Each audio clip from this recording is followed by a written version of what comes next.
تو میرے بھائیوں، اللہ کے نبی سرکار دو عالم صلی اللہ علیہ وسلم کی زندگی کا مطالعہ کرو اور جاننے کی کوشش کرو کہ میرے نبی سرکار دو عالم صلی اللہ علیہ وسلم کی کیا حالت تھی۔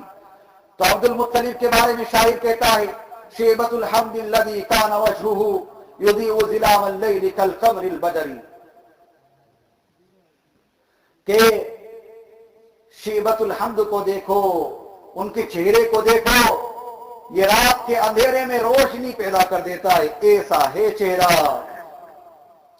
تو میرے بھائیوں، اللہ کے نبی سرکار دو عالم صلی اللہ علیہ وسلم کی شان الگ تھی، ان کے دادا کی شان الگ تھی کہ ابرہہ بیٹھ گیا، پوچھا کہ کیا معاملہ ہے، کہنے لگے کہ تمہارے آدمیوں نے میرے 200 اونٹ پکڑے ہیں، میں ان کو چھڑوانے کا مطالبہ کرتا ہوں کہ ان کو چھوڑ دیا جائے، یہ ضبط کیے گئے ہیں، یہ ناحق ظلم کیا گیا ہے۔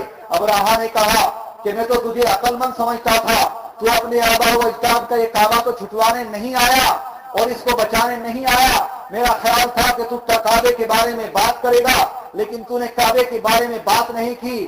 ارے دیکھو عبد المطلب کو دیکھو، ان کا کیا ایمان تھا، حالانکہ ان کے پاس قرآن نہیں تھا، انہوں نے نبی کو جب تک نہیں دیکھا تھا میرے بھائیوں، لیکن انہوں نے کہا کہ یہ اونٹ میرے ہیں، میں ان کی بات کر رہا ہوں اور ان کو بچا رہا ہوں، اور یہ گھر اللہ تبارک و تعالیٰ کا ہے، وہ خود اس کو بچائے گا۔ اور چلے گئے، لے جا کر کے مکے کے اندر سے تمام لوگوں کو باہر جانے کا حکم دیا اور اشعار پڑھے، ہلم ان المرء یمنع رحلہ فامنع رحالک وانصر علی آل السلیب وعابده اليوم آلک لا یغلبن سلیبهم وجروا جمیع بلادهم والفیل کی یسبو عیالک امدوا حماک بکیرهم جہلا وما رکبوا جلالک۔ اشعار پڑھے، یا اللہ سب اپنے گھر کو بچاتے ہیں، تو بھی اپنے گھر کو بچا۔ یا اللہ یہ سلیب والے آئے ہیں تیرے گھر کو گرانے کے لیے، یہ سمجھتے نہیں ہے، یا اللہ تو انہیں سبق سکھا، یا اللہ تیرے ایک گھر کے آس پاس رہنے والوں کو غلام بنانے آئے ہیں، یا اللہ تو ان کو سبق سکھا، ان کے مکر کو تو گمراہ کر دے، بیکار کر دے۔ اللہ تبارک و تعالیٰ نے پرندوں کو بھیجا، ابابیل کہتے ہیں ان کو، ایک پرندہ ہوتا ہے گرسل کی طرح کا، آپ جانتے ہو۔ ألم تر كيف فعل ربك بأصحاب الفيل ألم يجعل كيدهم في تضليل وأرسل عليهم طيرا أبابيل ترميهم بحجارة من سجيل فجعلهم كعصف مأكول۔ اللہ تبارک و تعالیٰ نے قرآن کریم کے اندر بیان کر دیا کہ دیکھ، کیا تجھے نہیں معلوم کہ تیرے پروردگار نے اصحاب الفیل کے ساتھ کیا معاملہ کیا اور ان کے مکر کو کیسا رسوا اور خراب کر دیا، اور ان کے اوپر ابابیلوں کو بھیجا اور انہوں نے اوپر سے کنکروں کو چھوڑا کہ جب ہاتھی کے لگ تھی تو نیچے کو نکل جاتی، جب انسان کے لگ تھی اس کے نکل جاتی۔ اب لشکر بھاگا ہے، اب ابرہہ کو ابرص کی بیماری ہو گئی، برس کی بیماری ہو گئی، اس کا گوشت ٹوٹ ٹوٹ کے گرنے لگا، اس کو اس کے لشکر والوں نے کوڑی پر پھینکا اور جان بچا کر کے بھاگے۔ اللہ نے اپنے گھر کی کس طرح حفاظت کی، اللہ دکھانا چاہتا تھا کہ دیکھو یہ گھر مقدس ہے، اس میں آنے والا نبی مقدس ہے، اس میں رہنے والے لوگ مقدس ہے، یہ امن والا ہے۔ اللہ تبارک و تعالیٰ دکھانا چاہتا تھا، لوگوں کو متوجہ کرنا چاہتا تھا کہ اب دنیا میں تبدیلی کا وقت آ گیا ہے، اب لوگوں کو اللہ سے ملانے کا وقت آ گیا ہے، اب لوگوں کو اللہ کے احکام پر چلانے کا وقت آ گیا ہے، اب لوگوں کو قرآن کریم دینے کا وقت آ گیا ہے، اب امام الانبیاء کو بھیجنے کا وقت آ گیا ہے اور بھیجا جا رہا ہے۔ لہذا سرکار دو عالم صلی اللہ علیہ وسلم پیدا ہوئے اور یتیم پیدا ہوئے کہ ابھی پیٹ میں تھے، اور عبداللہ مدینے میں انتقال کر گئے، یہاں بھی انتقال نہیں کیا، اور جب پیدا ہوئے میرے بھائیوں یتیم پیدا ہوئے کہ شوق پورے نہیں ہو سکتے، کھلونے نہیں آ سکتے، لیکن کیسے پیدا ہوئے؟ دائی فاطمہ کہتی ہیں کہ میں وہیں موجود تھی جب اللہ کے نبی پیدا ہوئے، تو انگشت شہادت سے کچھ اشارہ کر رہے تھے۔ بتاؤ وہ اشارہ کیسا تھا؟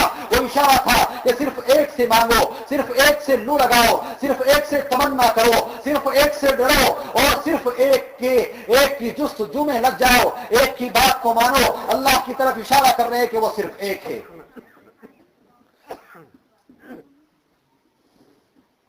اصحاب سیر لکھتے ہیں کہ آپ نے پیدا ہوتے ہی سجدہ کیا۔ فاطمہ کہتی ہیں کہ ایسا محسوس ہوتا تھا اس رات کے آسمان سے چاند اور تارے زمین پر جھکے جا رہے ہیں۔ کیا مقصد تھا؟ کیا دیکھنا چاہتے تھے؟ یہ نبی کا چہرہ تھا جن کے جیسا ان سے پہلے کوئی پیدا نہیں ہوا تھا۔ یہ نبی کا چہرہ تھا کہ جو خوبصورتی میں بے مثل تھا، جس کو اللہ تبارک و تعالیٰ نے بے مثل جمال عطا فرمایا، جس کو اللہ تبارک و تعالیٰ نے بے مثل خوبصورتی عطا فرمائی، بے مثل نقشہ تھا۔ ان کے کان بھی بڑے خوبصورت، ان کے بال بھی بڑے خوبصورت، ان کی ناک بھی بڑی خوبصورت، ان کی آنکھیں بھی بڑی خوبصورت، ان کا جسم بھی بڑا خوبصورت۔ کیسے تھے اللہ کے نبی کہ آسمان سے چاند کہتے ہیں کہ پہلے ہمیں دکھاؤ، اور تارے کہتے ہیں کہ پہلے ہمیں دکھاؤ، انسان کہتے ہیں کہ ہم دیکھیں گے۔ میرے بھائیوں، شور برپا ہو گیا۔ یہودیوں نے دیکھا کہ ایک تارا نکل رہا ہے جس کا رنگ لال ہے، انہیں اندازہ ہوا کہ نبی آخر الزماں آنے والے ہیں۔ شور ہو گیا، مکے میں چرچا کر دیا۔ ایک آدمی کافی دن سے پڑا ہوا تھا، اس نے پوچھنا شروع کیا کہ کسی کے یہاں لڑکا پیدا ہوا ہے؟ کہا ہاں، فلاں کے یہاں لڑکا پیدا ہوا ہے، وہ یہ تو یتیم ہے، اس کے باپ بھی نہیں ہے، وہ تو یتیم ہے، اس کے باپ بھی نہیں ہے، اس کی ماں ہے اور دادا ہے، چاچا بھی ہے، سب کچھ ہے، لیکن باپ نہیں ہے، وہ پیدا ہوا ہے۔ تو میرے بھائیوں،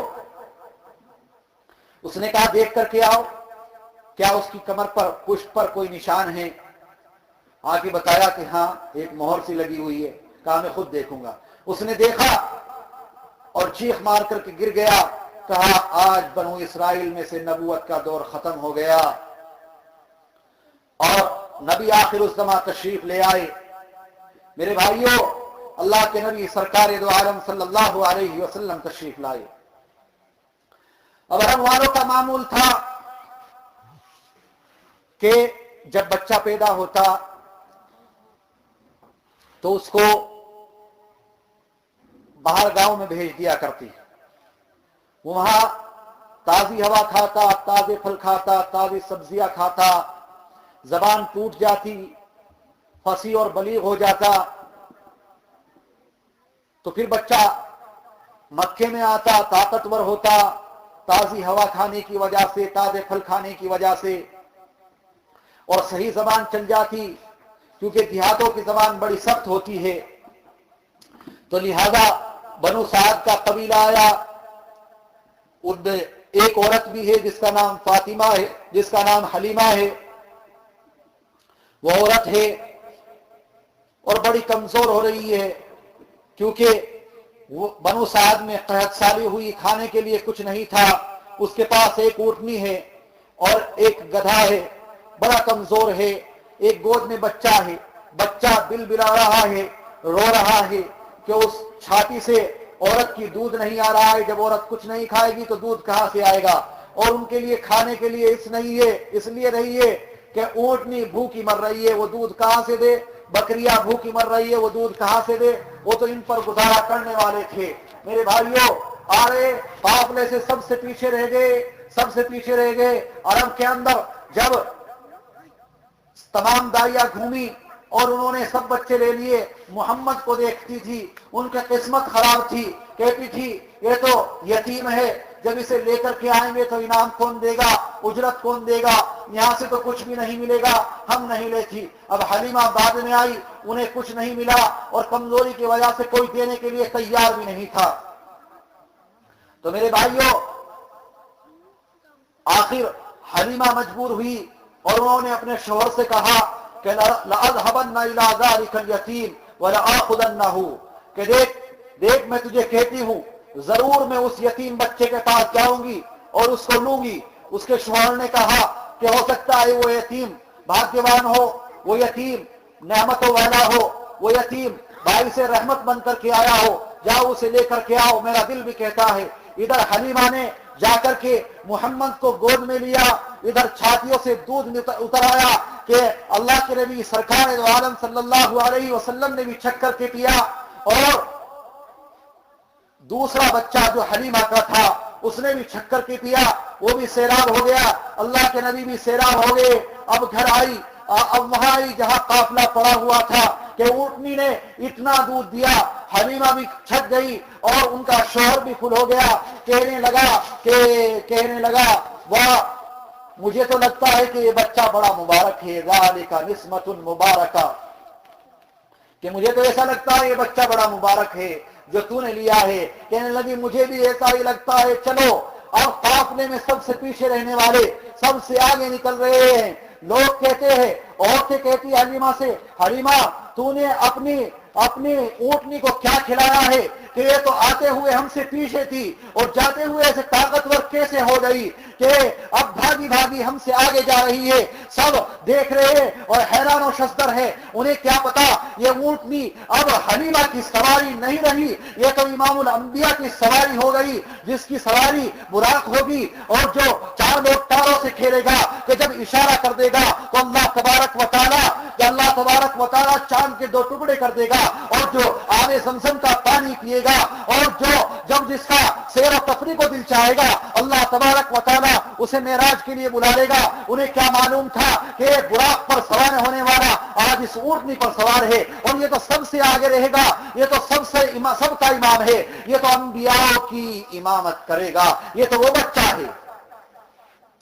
وَأَحْسَنَ مِنْكَ لَمْ تَرَ قَطُّ عَيْنِي وَأَجْمَلَ مِنْكَ لَمْ تَلِدِ النِّسَاءُ خُلِقْتَ مُبَرَّأً مِنْ كُلِّ عَيْبٍ كَأَنَّكَ قَدْ خُلِقْتَ كَمَا تَشَاءُ۔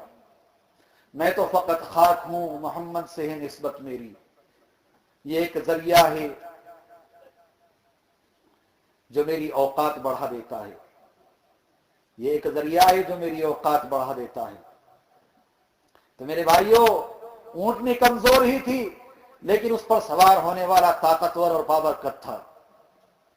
گھر پہنچتی ہے، تقدیر حلیمہ کی جاگی، رحمت کے بادل چھاتے ہیں، گھر جگمگ جگمگ ہوتا ہے، تشریف محمد لاتے ہی۔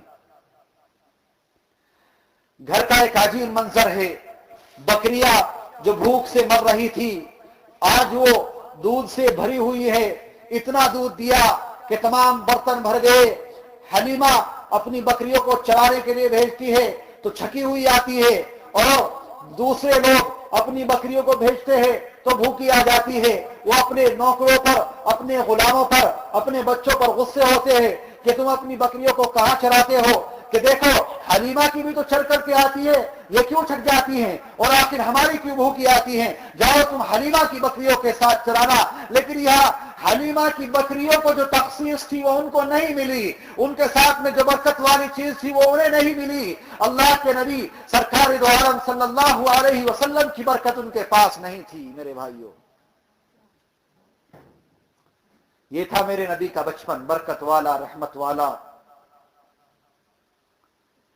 میرے بھائیوں، اللہ کے نبی سرکار دو عالم صلی اللہ علیہ وسلم کا معاملہ الگ تھا۔ آپ جیسا کوئی آیا اور نہ آئے گا، اسی لیے حسان بن ثابت رضی اللہ تعالیٰ عنہ نے فرمایا وَأَحْسَنَ مِنْكَ لَمْ تَرَ قَطُّ عَيْنِي وَأَجْمَلَ مِنْكَ لَمْ تَلِدِ النِّسَاءُ خُلِقْتَ مُبَرَّأً مِنْ كُلِّ عَيْبٍ كَأَنَّكَ قَدْ خُلِقْتَ كَمَا تَشَاءُ۔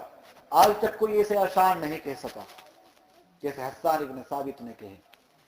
بہت شاعر آئے، کسی نے چاند سے تشبیہ دی تو دوسرے نے کہا چاند سے تشبیہ دیتے ہو کیوں، چاند میں ہے جھائیاں، ان کا چہرہ صاف ہے۔ کسی نے کسی چیز کے ساتھ تشبیہ دی، کسی نے اللہ سے ملا دیا